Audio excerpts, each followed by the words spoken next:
আসসালামু আলাইকুম ওয়া রাহমাতুল্লাহি ওয়া বারাকাতুহু। প্রিয় দর্শক শ্রোতাগণ, আপনারা যেখান থেকে আমাদের ইসলামিক অনুষ্ঠান পরিবেশিত সাথে রয়েছেন, সবাইকে এফকিউ চ্যানেল ও মার্কাজুল উলুম ফতোয়া সেন্টার জয়নাবাড়ি হামাদপুর সাভার ঢাকার পক্ষ থেকে জানাচ্ছি অসংখ্য শুকরিয়া।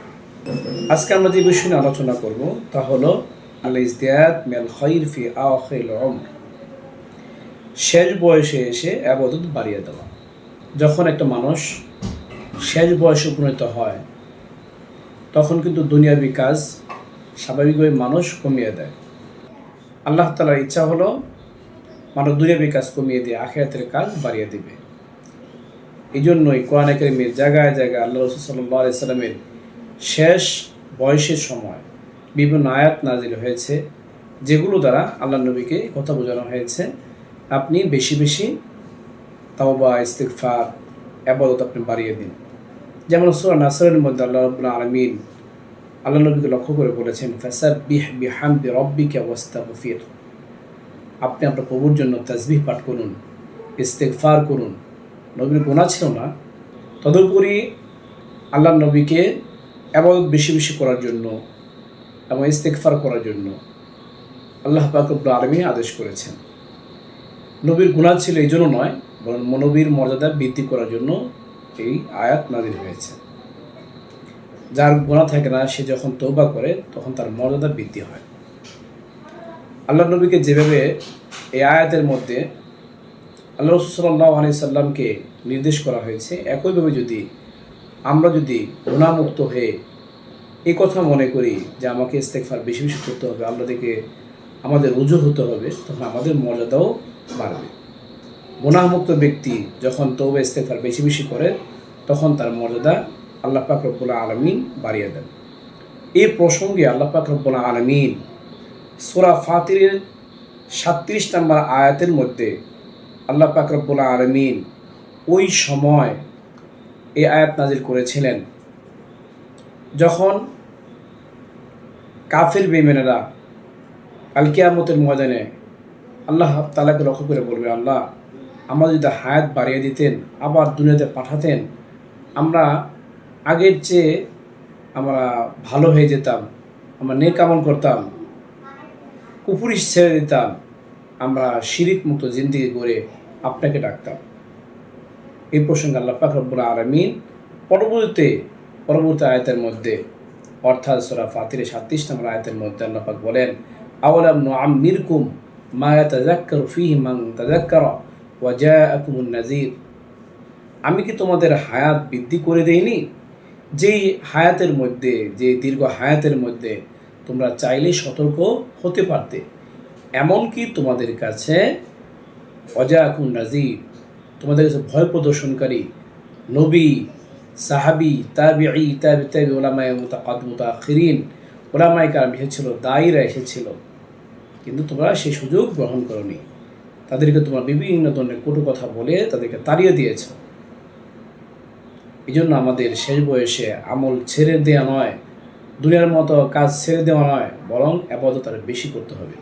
দুনিয়াবী কাজ কমিয়ে দিয়ে গল্পগুজব এবং গীবত শিকায়েত, পরনিন্দা এগুলো কমিয়ে দিয়ে, সমালোচনা কমিয়ে দিয়ে আখিরাতমুখী হওয়ার জন্য তাসবিহ, তাহলিল এবং কোরআন তেলাওয়াতে বেশি বেশি এগিয়ে যাওয়া।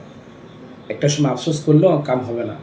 কোরআনে কারীমের মধ্যে আল্লাহ পাক রব্বুল আলামিন যেভাবে মানুষদেরকে সতর্ক করেছেন যে শেষ বয়সে এসে বেশি বেশি আমল আরও বাড়িয়ে দেওয়া, যাতে করে যৌবন বয়সে আমল যেন বৃথা না হয়ে যায়, নষ্ট না হয়ে যায়।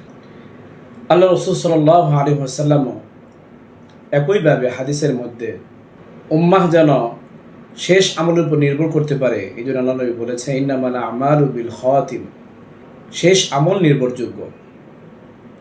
সারা জীবন ভালো কাজ করলো, কিন্তু শেষ বয়সে গিয়ে খারাপ হয়ে গেল, তখন কিন্তু তার কোনো মূল্য থাকবে না। পূর্ব সময়ে যে আমলগুলো করেছে, আগে যে আমল করেছে, সে আমলের কোনো দাম থাকবে না। শেষ বয়সে যে আমলটা করবে, অনেকেই বলে থাকে শেষ বয়সের আমলের কোনো গ্রহণযোগ্যতা নেই, এটা ভুল। তাছাড়া আল্লাহ নবী এই কথা বলতেন না কখনোই, ইন্নামাল আমালু বিল খাওয়াতিম, শেষ আমল নির্ভরযোগ্য, শেষ আমল নাজাতের জন্য যথেষ্ট, এই কথা এমনি বলতেন না।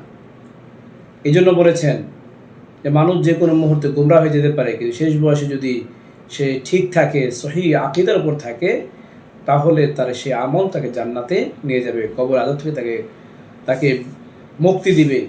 এমনভাবে আল্লাহ নবী আরও ইরশাদ করেছেন বুখারী শরীফে 6419 নম্বর হাদিসের মধ্যে আল্লাহ নবী বলেন, আযারাল্লাহু ইলা ইমরিন আখখারা আজরাহু হাত্তা বালাগা 60 সানাতান।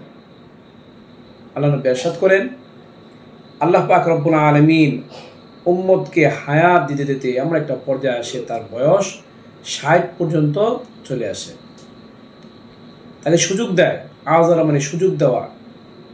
আল্লাহ পাক রব্বুল আলামিন আমাদেরকে সুযোগ দেন হায়াত বৃদ্ধির মাধ্যমে, এই জন্য যাতে করে আমরা তওবা ইস্তেগফার করে আমালের মাধ্যমে আল্লাহ পাকের নৈকট্য অর্জন করতে পারি। এমনিভাবে বুখারী শরীফের 4982 নাম্বার হাদিসের মধ্যে বর্ণিত হয়েছে, আনাস রাদিয়াল্লাহু তাআলা আনহু বলেন, ইন্নাল্লাহ আযজা ওয়া জাল্লা তাবাল ওয়াহইয়া আলা রাসূলিল্লাহ সাল্লাল্লাহু আলাইহি সাল্লাম ক্বাবলা ওয়াফাতিহি। আল্লাহ পাক রব্বুল আলামিন ধারাবাহিকভাবে নবীর মৃত্যুর পূর্ব পর্যন্ত আল্লাহ পাক ওহী পাঠিয়েছেন, হাত্তা তাওয়াফা আকসারা মা কানাল ওয়াহী, এমনকি মৃত্যুর পূর্ব মুহূর্তের বেশি বেশি ওহী পাঠিয়েছেন। আল্লাহ নবী এমত অবস্থায় মৃত্যুবরণ করেছেন, পৃথিবী থেকে বিদায় নিয়েছেন, যখন ওহী আল্লাহ নবীর নিকট আরও বেশি বেশি এসেছে। ওই বেশি আসার অর্থই হলো আল্লাহ নবী যেন আমল বেশি বেশি করে, আল্লাহ নবী যে উৎসাহিত হয়, আল্লাহ নবী যে আল্লাহ পাকের আরও মুকাররবিনদের অন্তর্ভুক্ত হইতে পারে। এমনিভাবে মুসলিম শরীফের 2878 নম্বর হাদিসের মধ্যে বর্ণিত হয়েছে, আল্লাহ নবী বলেন, ইউআসু কুল্লু আবদিন আলা মা মাতা আলাই, প্রত্যেক বান্দা কিয়ামতের ময়দানে ওই বস্তুর উপরে উঠবে যেই সময়ের মধ্যে সে মৃত্যুবরণ করেছে। আমলের অবস্থায় যদি মৃত্যুবরণ করে, তাহলে আমলের অবস্থায় তাকে উঠানো হবে। সেজদা অবস্থায় যদি মৃত্যুবরণ করে, তাকে দেখানো হবে সে আল্লাহকে সেজদা করতে গিয়ে মৃত্যুবরণ করেছে। জিকির অবস্থায় যদি মৃত্যুবরণ করে, তাহলে কিয়ামতের ময়দানে জিকির অবস্থায় সে উঠবে। কেউ যদি কুফর শিরকের মধ্যে উঠে, তাহলে সেটাও দেখানো হবে। বেদাতে এবং গুনাহের মধ্যে যদি লিপ্ত হয়ে উঠে, সেটাও দেখানো হবে। এমন যেন না হয় আমাদের যে আমরা মৃত্যুবরণ করলাম এমত অবস্থায় যখন আমাদের মৃত্যুটা হলো বদামলের উপর, শিরিক বিদআত কুফরের মধ্যে। আল্লাহ পাক রব্বুল আলামিন যেন আমাদেরকে মৃত্যু পর্যন্ত আমল করে আমাদের মৃত্যু যেন এমত অবস্থায় হয়, যেই অবস্থায় আমরা যেন আমল করতে করতে যেন মৃত্যুবরণ করতে পারি। আল্লাহ তাআলার নিকট যেন আমরা আমলে সালেহার অধিকারী হয়ে যেন উঠতে পারি, জান্নাতের অধিকারী হয়ে যেন উঠতে পারি। আল্লাহ পাক সেই তৌফিক দান করুক, আমিন। ওয়া আখির দাওয়ানা আনিল হামদুলিল্লাহি রাব্বিল আলামিন।